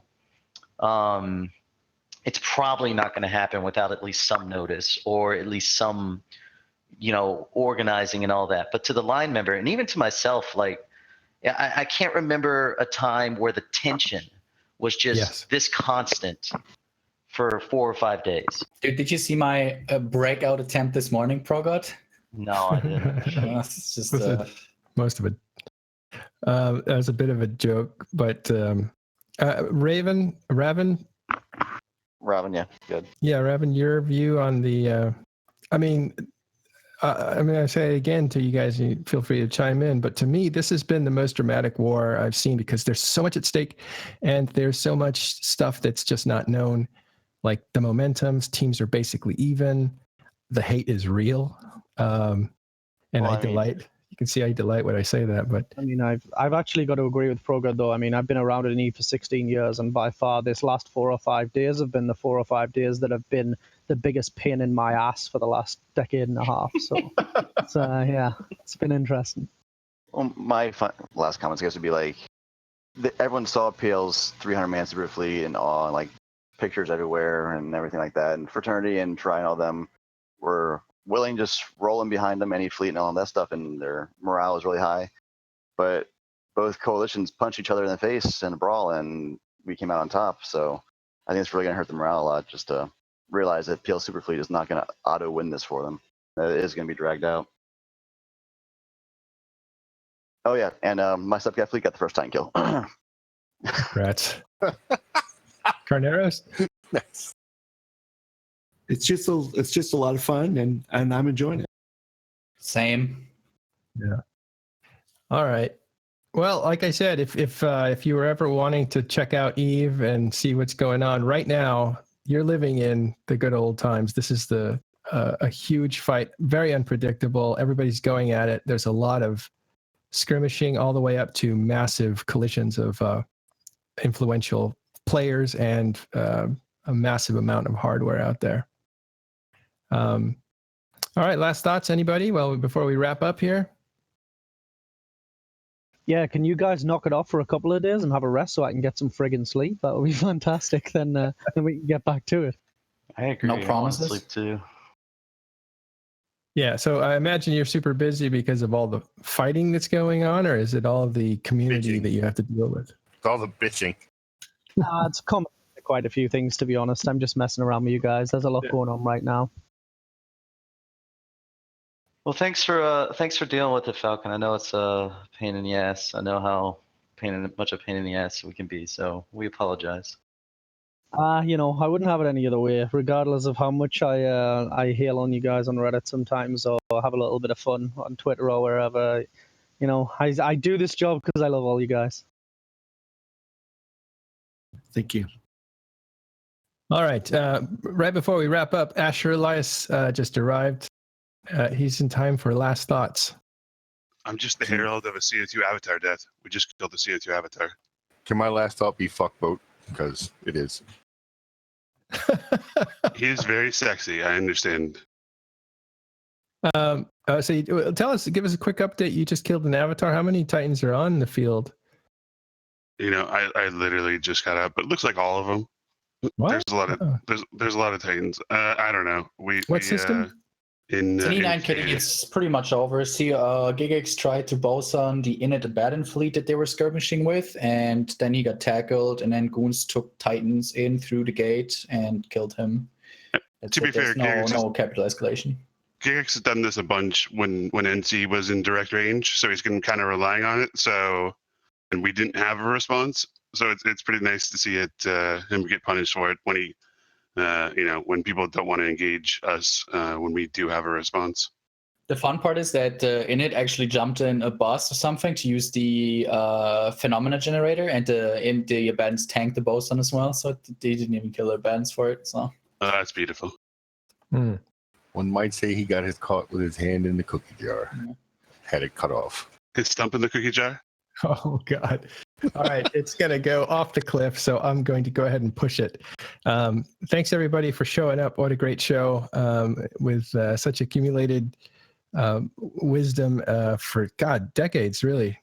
So this has been a great show to review one of the biggest battles Eve has ever seen.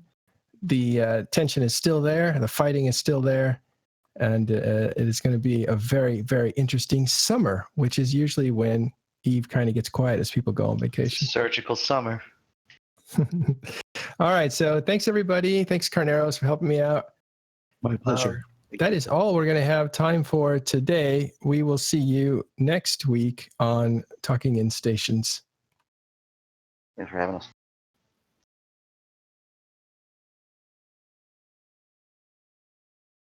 Stations Discord for a post discussion. when I